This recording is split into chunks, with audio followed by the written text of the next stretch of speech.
आज मुझे साक्ष्य चाहिए कि कर्ण श्रेष्ठ क्यों है। मैं तुम्हें सिद्ध करके दिखाता हूं, कदाचित उसके पश्चात तुम्हें विश्वास हो जाए। यदि फिर भी विश्वास ना हुआ तो मैं वचन देता हूं पार्थ, कर्ण की प्रशंसा तो दूर, तुम्हारे समक्ष उसका नाम तक नहीं लूंगा। मैं परीक्षा के लिए तैयार हूं।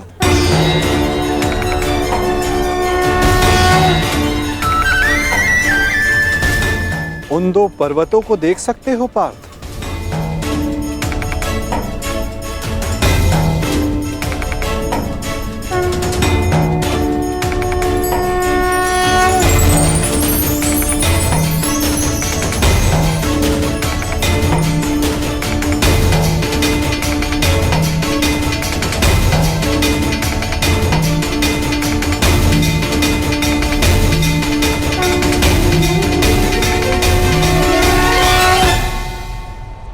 स्वर्ण पर्वत?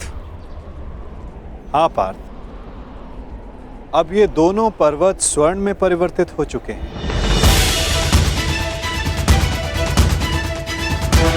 अति सुंदर। स्वर्ण वो वस्तु होती है पार्थ, जिसे हर कोई अर्जित करना चाहता है। और अब मैं ये कहता हूं कि इन दोनों स्वर्ण पर्वतों पर तुम्हारा अधिकार है।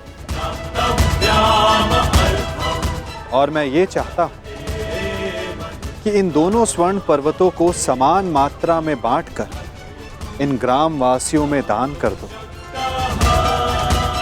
परंतु पार्थ, एक बात का स्मरण रखना, इन पर्वतों का सारा स्वर्ण दान करना होगा। स्वीकार है तुम्हें?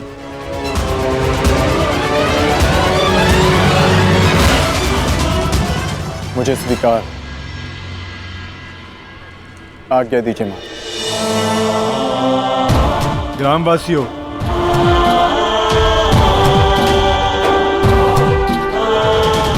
मैं पांडु पुत्र अर्जुन ये घोषणा करता हूं,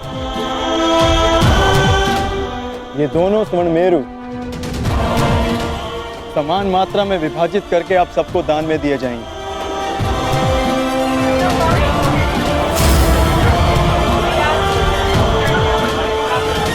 इसलिए आप एक पंक्ति में खड़े हो जाएं और अपना अपना भाग लेकर आगे जाएं। और विश्वास रखिए, सबको समान मात्रा में स्वर्ण मिलेगा। पांडु पुत्र अर्जुन के, पांडु पुत्र अर्जुन के, पांडु पुत्र अर्जुन के, पांडु पुत्र अर्जुन के।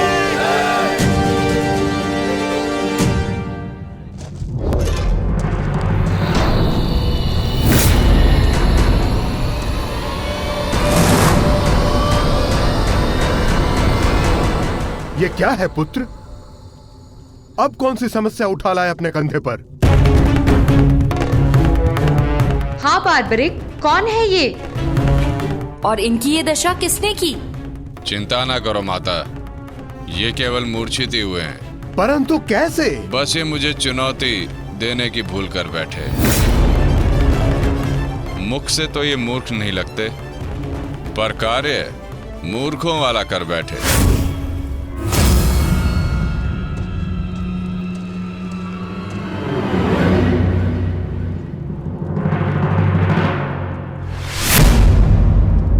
पिताश्री! पिताश्री! पिताश्री! पिताश्री! पिताश्री!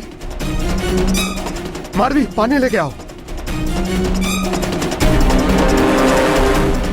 क्या हुआ पिताश्री? क्या हुआ? ये क्या अनर्थ कर डाला तुमने? तुम्हें पता भी है ये कौन है?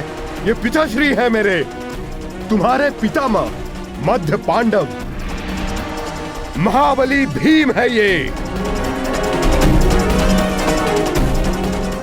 जिनका सम्मान करना चाहिए उन पर प्रहार कर उनको अपमानित कर दिया। लज्जा आती है मुझे कि तुम मेरे पुत्र हो। हाँ, जो तुमने किया वो मूर्खता नहीं, पाप है।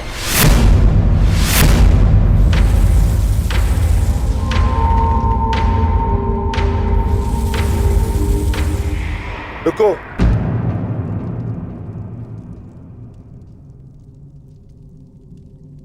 पिताश्री, मैं अपने मूर्ख पुत्र की ओर से क्षमा मांगता हूं।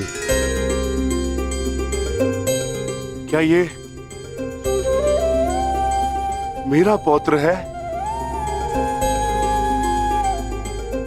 प्राणिपात पितामह, अपनी उद्दंडता पर मैं लज्जित हूं।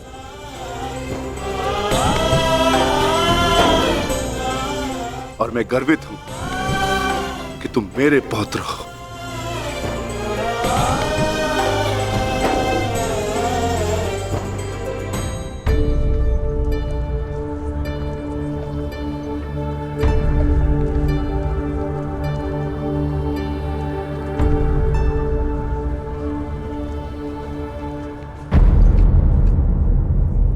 जिस भीम को जरासंध भी परास्त नहीं कर पाया, उसे धूल चटाकर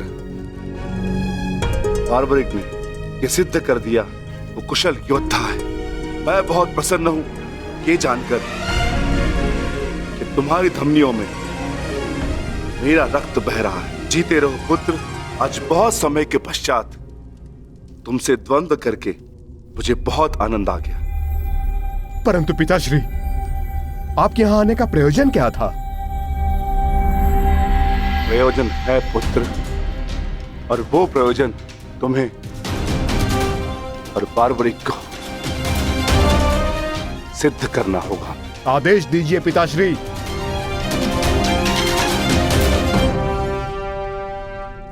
कौरवों और हमारे मध्य महायुद्ध आरंभ होने वाला है। तुम मेरे वंश के वीर हो। हमारे पक्ष को शक्तिशाली बनाने के लिए मुझे इस महायुद्ध में मेरे परिवार की आवश्यकता है। मुझे मेरे कुशल और बलवान पुत्र और पौत्र की आवश्यकता है।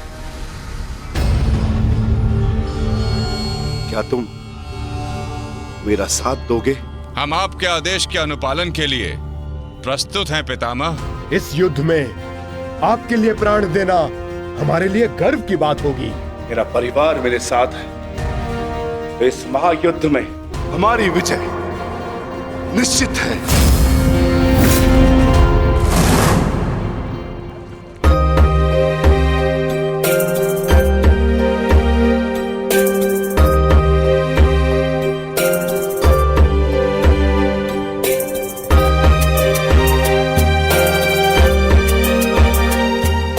ये लोग तो पहले भी अपने भाग का स्वर्ण ले चुके हैं।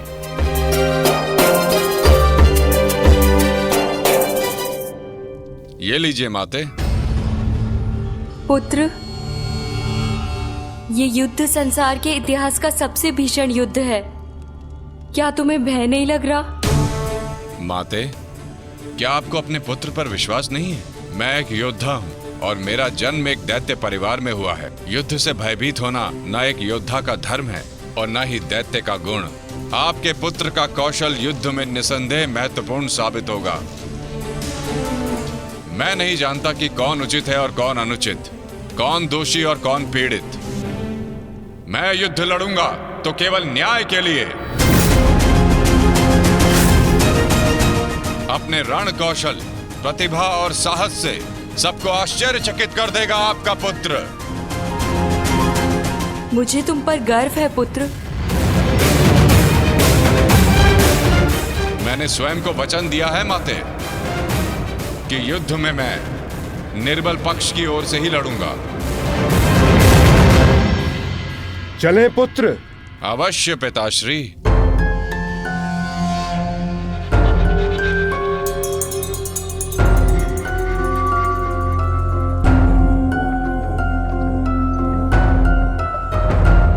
रुक जाइए, थोड़ा विश्राम करते हैं।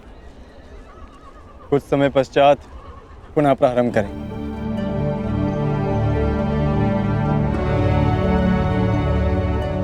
क्षमा चाहता हूँ माधव, परंतु मैं ये जानना चाहता हूँ कि आपकी ये परीक्षा कब समाप्त होगी। अभी तक तो मैं आधा पर्वत भी नहीं बांध पाया और थकान सा अनुभव कर रहा हूँ। पार्थ, अभी तो तुम्हारी परीक्षा का आरंभ हुआ है और तुम इतना शीघ्र थक गए। थक तो मैं गया ही हूँ माधव, परंतु पराजय स्वीकार नहीं करूंगा। क्षमा चाहता हूं माता, परंतु अभी तक मुझे आपकी इस परीक्षा में आपका उद्देश्य समझ नहीं आया। ठीक है पार्थ, मैं तुम्हें अपना उद्देश्य बताता हूं। इस कहानी का दूसरा कोण तुम्हारे समक्ष लाता हूं। अब तुम्हें स्वर्ण नहीं बांटना है, बस यहां खड़े रहकर जो कुछ भी घटित होगा उसका साक्षी बनना है।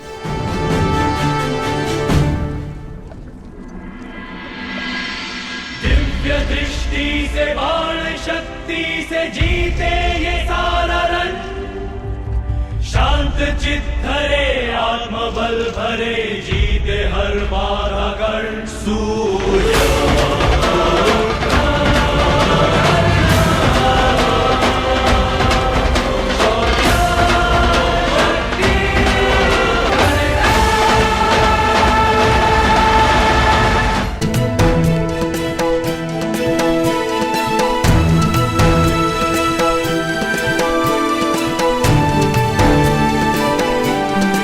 प्रणिपात वासुदेव।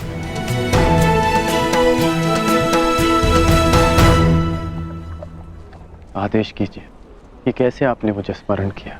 मित्र, एक महत्वपूर्ण कार्य के लिए तुम्हारी सहायता चाहिए मुझे।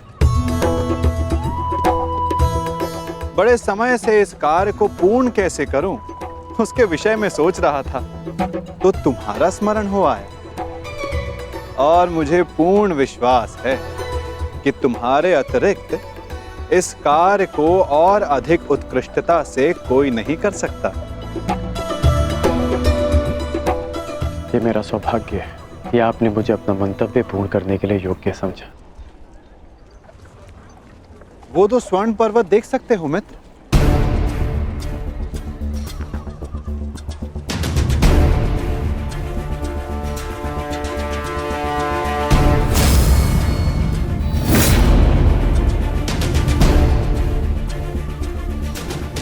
अब इन स्वर्ण पर्वतों पर तुम्हारा अधिकार है, और मैं चाहता हूं कि इन स्वर्ण पर्वतों को तुम समान मात्रा में बांटकर इन ग्राम वासियों में दान कर दो। परंतु एक बात का स्मरण रखना मित्र, इन दोनों स्वर्ण पर्वतों का सारा स्वर्ण दान करना होगा। जो आदेश वासुदेव।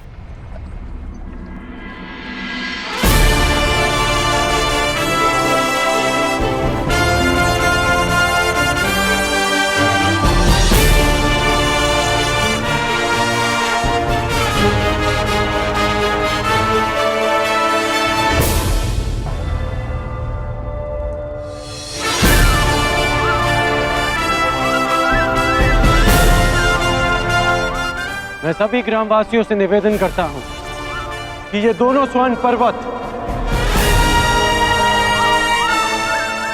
अब आपके अधीन है।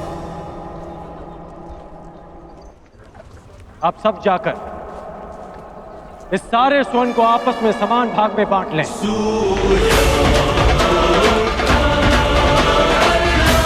जाइए।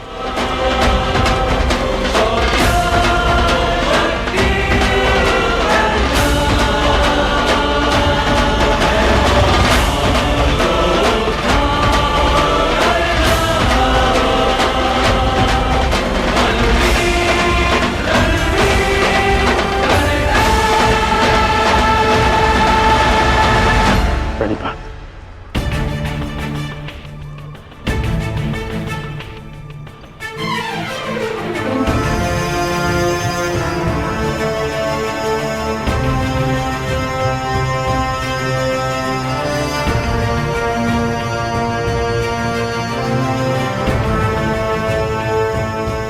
तुम्हें ये स्वर्ण इन ग्राम वासियों में बांटना था, परंतु तुम भी इन ग्राम वासियों की भांति ही स्वर्ण के प्रति आकर्षित हुए। कदाचित तुम स्वर्ण को ऐश्वर्य और सम्मान प्राप्त करने की वस्तु समझते हो। तुमने अपने अनुमान से इस स्वर्ण को इन लोगों में दान किया, परंतु तुम्हें इसका ज्ञात नहीं था कि किसको कितनी आवश्यकता है। और कर्ण के मन में इस स्वर्ण को लेकर कोई आकर्षण, कोई लालच नहीं था पार्थ। और ये सब ग्रामवासियों में दान करके वो वापस लौट गया। पार्थ, जिस पर दान करने का उत्तरदायित्व हो, उसके मन में वस्तु के प्रति लोभ नहीं होना चाहिए।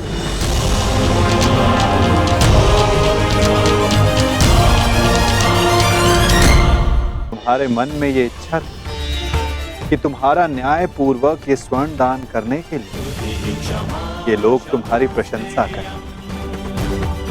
और कर्ण के मन में केवल कर्म करने की इच्छा थी पार्थ, फल पाने की नहीं। ये वितरांग गुण, ये विरक्ति मनुष्य का लक्ष्य पाने, उसका दान करने के संकल्प को दर्शाता है। एक समय था पार्थ कि तुम केवल चिड़िया की आंख को देखते थे, परंतु आज तुमने केवल चिड़िया की आंख को नहीं, पूरी चिड़िया को देखा। उसकी चाह पूर्ण करने की राह को देखा। और यही अंतर है तुम में और कर्ण में पार्थ। वही अंतर जो एक सामान्य मनुष्य और विशेष मनुष्य में होता है। मैं आपका तात्पर्य समझ गया माता, और ये भी समझ गया कि आपके हृदय में कर्ण का स्थान मेरे स्थान से ऊपर क्यों है। नहीं पार्थ, ऐसा नहीं है। तुम भी मेरे लिए अत्यधिक प्रिय हो, परंतु जैसा कि मैंने पहले भी कहा, जितना प्रेम, जितना सम्मान मेरे हृदय में कर्ण के लिए, उतना ही प्रेम, उतना ही सम्मान तुम्हारे लिए भी मेरे हृदय में है पार्थ। परंतु कर्ण के प्रति मैं तुम्हारा दृष्टिकोण बदलना चाहता हूं। जिस प्रकार, जिस दृष्टि से मैं कर्ण को देखता हूं, उसी दृष्टि से तुम्हें भी दिखलाना चाहता हूं पार्थ। मैं तुम्हें केवल ये बताना चाहता था पार्थ कि क्यों कर्ण को दानवीर कर्ण के नाम से जाना जाता है। मैं समझ गया माता, आप धन्य हैं।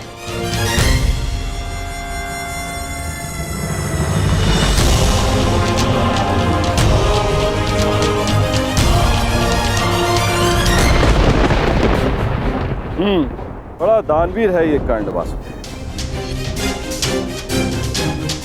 आपकी परीक्षा तो पूर्ण हो गई,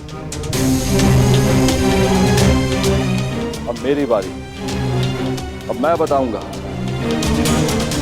कि दानवीर होने के नाम पर कितना बड़ा ढोंग कर रहा है ये कर्ण।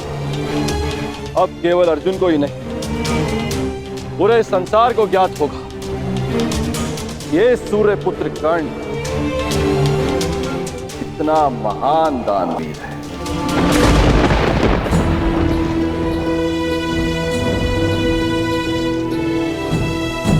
मित्र, तुम्हारी परीक्षा अभी पूर्ण नहीं हुई है। तुम्हारी इस दानवीरता की सबसे विकट परीक्षा अभी शेष है मित्र। और उस परीक्षा में सफल होने के लिए तुम्हें बहुत बड़ा मूल्य चुकाना होगा।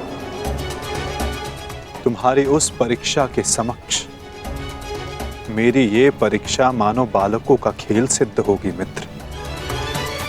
सावधान रहना। आप जानते नहीं कि आज मैं कितना प्रसन्न हूं कि आपको मेरी चिंता है, कि मैं आपके मन में बसता हूं। अब मुझे और कुछ नहीं चाहिए। अब यदि मैं अपने प्राणों को भी दान में दे दूं, तब भी सदा मैं धनी रहूंगा।